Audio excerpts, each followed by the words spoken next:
बिस्मिल्लाहिर्रहमानिर्रहीम। अस्सलाम वालेकुम दोस्तों, कैसे हैं आप सब लोग। उम्मीद है खैरियत से होंगे। जी दोस्तों, आप लोग देख रहे हैं मेरे यूट्यूब चैनल जवाब दो विद नईम अहमद। दोस्तों, सबसे पहले तो आप तमाम लोगों को, तमाम मेरे देखने वालों को मेरी तरफ से बहुत बहुत जश्न आज़ादी मुबारक हो। आज 14 अगस्त का दिन है और हम जो है हमेशा की तरह इस साल भी हम तमाम लोगों ने, हम तमाम पाकिस्तानियों ने जो पाकिस्तान में रहते हैं उन्होंने भी, और जो पाकिस्तान से बाहर रहते हैं उन तमाम लोगों ने सारे मसले मसाइल एक तरफ रखते हुए भरपूर तरीके से 14 अगस्त को मनाया है और हमें मनाना भी चाहिए। तो आज ये हम बात करेंगे 14 अगस्त के हवाले से, क्योंकि ये जो 14 अगस्त इस साल आई है, इस 14 अगस्त के हवाले से कुछ कैंपेन्स हैं वो चलाई गई हैं और हमारी जो सियासी पार्टियां हैं उनकी तरफ से कुछ बयानात भी इस तरीके से आए। तो आज हम उस पर बात करेंगे। और जी, बानी एमकेएम जनाब अल्ताफ हुसैन साहब के हवाले से एक इत्तला है कि एक रैली निकाली गई है, उस रैली के हवाले से ये बात करेंगे। और आज मैं कुछ अपने एक मैं छोटा सा आदमी हूँ, अपनी एक राय भी देना चाहता हूँ। उस राय के बारे में आप लोगों ने लाजमी बताना है कि मेरी राय आप लोगों को कैसी लगी है। अपना फीडबैक लाजमी दिएगा मेरी राय के ऊपर। और जिन भाइयों ने, जिन दोस्तों ने मेरे यूट्यूब चैनल को सब्सक्राइब नहीं किया उनसे मेरी गुजारिश है कि मेहरबानी करके मेरे चैनल को लाजमी सब्सक्राइब करें। तो जी शुरू करते हैं पहले आज 14 अगस्त के दिन से। आज 14 अगस्त का दिन जो है वो भरपूर तरीके से मनाया गया। जैसे हर साल हम लोग 14 अगस्त मनाते हैं, बिल्कुल इसी तरीके से 14 अगस्त मनाया गया। एज अ पाकिस्तानी मैं भी 14 अगस्त मना रहा हूँ। मेरे भी घर पे आज भी झंडा लगा हुआ है छत पे, और अब से नहीं तकरीबन 10-12 दिन से 14 अगस्त पे, जब से अगस्त का महीना शुरू हुआ है मेरे छत पे भी झंडा लगा हुआ है। तो मनाना चाहिए। अब अगर कोई अपने छत से झंडा उतार रहा है और वो कह रहा है कि मैं क्यों मनाऊं आज़ादी, और मुझे तो आज़ादी मनानी नहीं चाहिए, मुझे तो आज़ादी नहीं है, मैं 14 अगस्त का बाइकआउट करता हूं, तो भाई लानत है आप अगर 14 अगस्त का बाइकआउट करते हो। 14 अगस्त का बाइकआउट क्यों होगा भाई? 14 अगस्त को हमारा मुल्क आज़ाद हुआ, इतनी कुर्बानियां हमारे बड़ों ने, हमारे आबा व अजदाद ने दी हैं। अगर 14 अगस्त को अगर हमें हमारा मुल्क मिला है तो हमारे आबा व अजदाद की कुर्बानियों की वजह से मिला है, प्लेट में रख के नहीं मिला। हमारे लोग, हमारे बुजुर्गों ने शहादतें दी हैं। कोई ऐसे नहीं कोई लेकर आ गया और आपके हाथ में रख के आज़ादी दे दी। जानों के नजराने दिए हैं, अपने माल और दौलत के नजराने दिए हैं, बेतहाशा जाने दिए हैं, फिर जाके हमें ये मुल्क मिला है जहां आज हमें जश्न आज़ादी मनाते हैं हम लोग। आज अपने आबा व अजदाद की हम लोग बरसी भी मनाते हैं। तो हम क्यों ना मनाएं आज़ादी भाई? हम तो आज़ादी मनाएंगे, हम आज़ादी मनाएंगे, हम आज़ादी मनाएंगे, क्योंकि सबसे पहले पाकिस्तान है।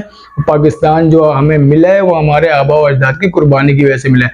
हम आपके कहने पे, आपका लीडर जेल में है तो हम थोड़ी अपनी जश्न आज़ादी बाइकआउट, सवाल ही पैदा नहीं होता, सोच भी नहीं सकते बाइकआउट करने का।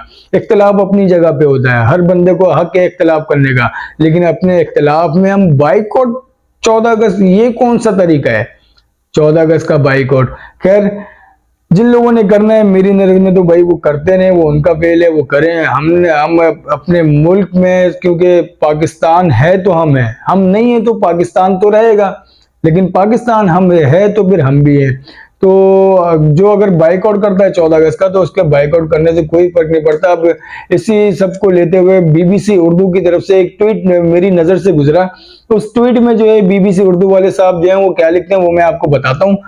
बीबीसी उर्दू लिखते हैं, बुजुर्ग हमें बताते हैं कि पाकिस्तान 27वें रमजान को आजाद हुआ, और ये कि जिस दिन पाकिस्तान आजाद हुआ उस दिन जुम्मतुल विदा का मुबारक दिन था। लेकिन जब हम 14 अगस्त 1947 की तकवीम देखते हैं तो मालूम होता है कि इस दिन तो जुमेरात थी और हिजरी तारीख में 27वां नहीं बल्कि 26वां रमजान था।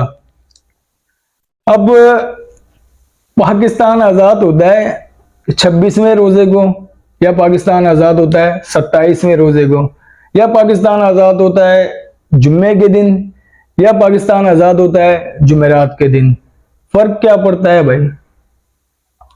अब यार बंदे की आप सोच देखें, लिखने वाले की। बंदा लिख क्या रहा है? वो लिख ये रहा है कि हम तो बचपन से सुनते आ रहे हैं कि पाकिस्तान जो आजाद हुआ है वो 27वीं शब को हुआ है, रमजान अल मुबारक के बाबरकत महीने में पाकिस्तान आजाद हुआ है। तो भाई 26वां रोजा भी रमजान मुबारक के बाबरकत महीने में आता है और 27वां रोजा भी रमजान मुबारक के बाबरकत महीने में आता है। और जुमेरात का दिन हो या जुम्मे का दिन हो, पाकिस्तान आजाद हो रहा है जुमेरात को हो रहा है या जुम्मे को हो रहा है, रमजान मुबारक के महीने में हो रहा है, 27वें में हो रहा है या 26वें में हो रहा है, क्या फर्क पड़ता है भाई? अब ये वजह क्या है, आप क्या बताना चाह रहे हो, आप क्या दिखाना चाह रहे हो, आपका ये लिखने की वजह क्या है? क्या एक दिन आगे पीछे करने से हम लोग जो है क्या गुमराह हो जाएंगे? जी नहीं, ये तो गलत लिख दिया भाई, हमें तो गलत दिखाया जा रहा है, हमें गलत बताया जा रहा है कि 14 अगस्त जो है 1947 26वें रोजे को थी, हमें तो बताया गया तो 27वें रोजे को है, हमें तो बताया गया तो जुम्मे का दिन था, लेकिन हमने तकवीम की तो हमें पता चला कि जुमेरात का दिन था। यार क्या बचपना है, मतलब आप लोग कोई भी मौका ना इस मुल्क के ऊपर छोड़ते नहीं हो। क्या बताना चाह रहे हो, क्या दिखाना चाह रहे हो, समझ से बाहर है। अब बानी एमकेएम जनाब अल्ताफ हुसैन साहब ने अपने कुछ दिनों में जो ये 2-4 दिनों में जो भी ट्वीट किए हैं और जो भी इन्होंने टिकटॉक के जरिए अपने वीडियो मैसेजेस दिए, बानी एमकेएम ने जो सवालात उठाए आप उनके सवालात देखें। उन्होंने कहा कि हम कैसे मनाएं आजादी, गुलाम कभी आजादी नहीं मनाता। बानी एमकेएम ने ये नहीं कहा कि 14 अगस्त का बाइकॉट है या जश्न आजादी का बाइकॉट है। उन्होंने ये कहा कि हम कैसे मनाएं आजादी। जब 2022 को 14 अगस्त आई थी तो हमारे लोग जो है प्रेस क्लब पे गए थे, उनके हाथों में पाकिस्तान के झंडे थे, पाकिस्तान के नारे लगा रहे थे और जश्न आजादी मना रहे थे। तो हमारे लोगों को जो है उस टाइम पर गिरफ्तार किया गया था।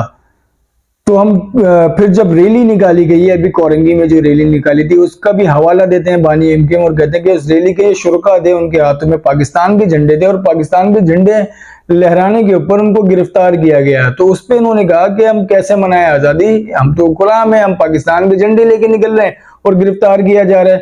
लेकिन बानी एमकेएम ने कहीं भी नहीं कहा कि 14 अगस्त का या जश्न आजादी का बाइकआउट किया जाए, किसी भी बयान में उन्होंने अपने ये नहीं कहा।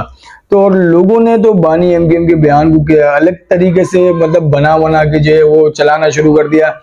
जो पीटीआई के लोग जिस तरह की पोस्टिंग्स कर रहे हैं आप देखें, उसमें तो वो खुला बोल रहे हैं कि 14 अगस्त का बाइकआउट करता हूं। तुम्हारे 14 अगस्त के बाइकआउट करने से क्या हो जाता है?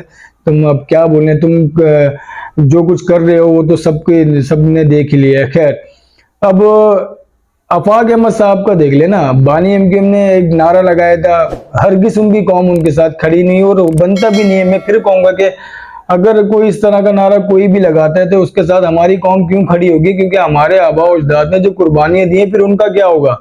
उन्होंने अपनी जानों का, अपने माल और दौलत का नजराना दिया, फिर उसका क्या होगा?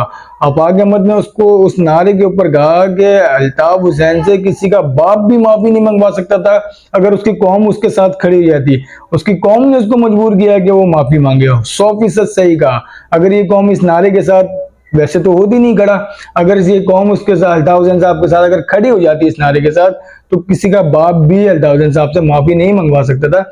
अल्ताफ हुसैन साहब ने हर तरीके से जो है वो माफी मांगी है।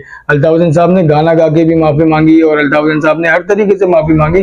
वो माफी के तलबगार हैं, वो चाहते हैं कि उनको माफ किया जाए और बारहा वो कह चुके हैं कि इनको माफ कर दिया जाए। उस नारे के ऊपर जो नारा उन्होंने लगाया था, वो किस कंडीशन में, किस डिप्रेशन में उन्होंने नारा लगाया था, वो सब वो बता चुके हैं। तो खैर, अब जिस तरीके से बानी एमकेएम जनाब अल्ताफ हुसैन साहब ने जो किया वो अपने माफी के तलबगार है। अब इंसान है, इंसान जो है वो खता का पुतला होता है, इंसान ही गलतियां करता है। हमारे तमाम सियासतदान हैं, सब ने गलतियां की हैं। तो इसी तरीके से गलती शायद जो वो आफाक अहमद साहब की भी जो 1992 में जो कुछ भी हुआ तो हो सकता है वो आफाक अहमद साहब की गलती है ना। जिस तरीके से बानी एमकेएम जो वो माफी के तलबगार है, उनको लगता है कि उन्होंने गलत किया, कि उनको चांस दिया जाए, उनको माफी दी जाए। इसी तरीके से मैं ये समझता हूँ कि 1992 में जो आफाक अहमद साहब के साथ हुआ वो उनकी गलती हो सकती है, तो वो भी गलती के तलबगार हैं, वो भी माफी के तलबगार हैं। उनको भी माफ किया जाए और आगे बढ़ा जाए, क्योंकि इस कौम का, इस शहर का, इस सूबे का जो हाल है उसमें मिलना एक दूसरे का बहुत जरूरी है। बाकी तो मैं छोटा आदमी हूँ, छोटी बात कर रहा हूँ, लेकिन ये छोटी बात में एक यूं जो मेरे करने की वजह है, वो वजह ये कि हमारे पाकिस्तान का सवाल है। हम हमारे पाकिस्तान के ऊपर, हमारे पाकिस्तानी जो दोस्त हैं, जो भाई हैं, भले किसी भी पार्टी से हों, वो जिस तरह की पोस्टिंग कर रहे हैं उनको हरगिज नहीं करना चाहिए। इससे हमारे दुश्मन मुल्क है उसको जो है वो बहुत मौका मिलता है वो इस तरह की बातें करने का, क्योंकि वो फिर हमारे सियासतदानों की वीडियोस जो है ना वो अपने चैनल्स पे चला रहे होते हैं और दिखा रहे होते हैं, जी देखो पाकिस्तान का ये हाल है। मोदी खुद कहता है खड़ा होके, मोदी खुद तकरीर में कहता है कि जी हमने पाकिस्तान को तो बिल्कुल छोड़ ही दिया, हम पाकिस्तान के ऊपर कोई बात ही नहीं करते, पाकिस्तान अपनी मौत खुद ही मर रहा है, ना अल्लाह ना करे, ये मोदी कहता है। और वो कह यूं ही रहा है कि यहाँ के जो सियासतदानों का जो हाल है ना, जो कुछ हुआ GHQ पे ये सब ये जो कुछ भी हुआ जिना हाउस पे, तो ये सब देख के वो कह रहे हैं कि पाकिस्तान तो अपनी मौत खुद ही मर रहा है, ये मोदी का कहना है। तो जी इन सब हालात के पेश नजर मेरा ये मशवरा है कि भाई अगर बानी MKM साहब से, उनसे अल्ताफ साहब से अगर गलती हुई है, वो माफी के तलबगार हैं, तो आफाक अहमद भी इंसान ही है, उनसे भी हो सकती है गलती, वो भी शर्मिंदा हो सकते हैं शायद कि उनसे गलती हुई है और उस पर शर्मिंदा हो। खैर ये तो एक मेरा एक छोटी सी राय है, आपका इस राय के बारे में क्या ख्याल है, आप अपना बिल्कुल इस पे अपना फीडबैक दिएगा। तो और जी फिर अब बात कर लेते हैं बानी MKM जनाब अल्ताफ हुसैन साहब के हवाले से। बानी MKM अल्ताफ हुसैन साहब के जो चाहने वाले हैं, हैदराबाद में उन्होंने एक बहुत बड़ी रैली निकाली। कहा यह जा रहा है कि ये जो कोरंगी में रैली निकाली थी उससे कई ज्यादा बड़ी ये रैली थी, और बहुत ज्यादा तादाद में जो है रैली में शुरा मौजूद थे, और जो उनके नगमा उनका चलाया जा रहा था उस पर लोगों ने पाकिस्तान के झंडे उड़ा के एक बार फिर जो है जश्न आज़ादी मनाया, और अल्ताफ हुसैन साहब के भी नारे लगाए, पाकिस्तान के भी नारे लगाए। तो जी पाकिस्तान तो जी अब आवाम भी ये कह रही है ना, पाकिस्तान तो सबसे पहले, पाकिस्तान है तो बिरसा है। तो जी अब आप भी फैसला कर लें कि करना क्या चाहिए। पाकिस्तान तो पाकिस्तान है, पाकिस्तान रहेगा इंशाल्लाह, हमेशा रहेगा। आप लोगों को मेरी वीडियो कैसी लगी अपना फीडबैक लाजमी दिएगा, और मैं एक छोटा आदमी, मेरी राय आपको कैसी लगी अपनी राय से लाजमी आगाह करिएगा, और हो सके तो मेरे यूट्यूब चैनल को लाजमी सब्सक्राइब करें। अब मुझे इजाजत दें, अल्लाह हाफिज। पाकिस्तान जिंदाबाद, पाकिस्तान पाइंदाबाद।